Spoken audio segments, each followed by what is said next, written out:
बाबा इसे देख लेना, पता नहीं किसी ने कुछ करवा रखा है, बहुत परेशान है हम। की आंखों में भूत का साया है, इस पे किसी ने कुछ करवाया है। बाबा कैसे सही होगा? मैं मंत्र मारे देता हूँ, अभी उपाय आ जाएगा। बाबा मुझे देख लो पहले। बेटा इसका कर दूं फिर आएगा। निम्डा तलक बूझते फूसते। ये तो बाहुबली का डायलॉग है। बेटा इस पे भूत भी तो साउथ का है, इसलिए बाहुबली का डायलॉग है। बैठ जा, तू डिस्टर्ब ना कर।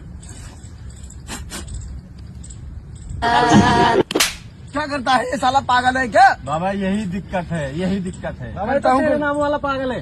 बेटा तू किसके चक्कर में पागल है? मैं तो तू बैठ उधर चुप।